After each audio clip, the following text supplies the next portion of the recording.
Hello everyone, welcome back to HardReset.Info channel.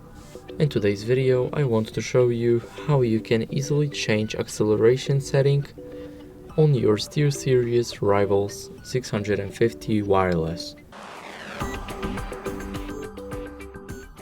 So first, go to SteelSeries GG app and select Engine. In here go to Gear and select Rival 650 wireless.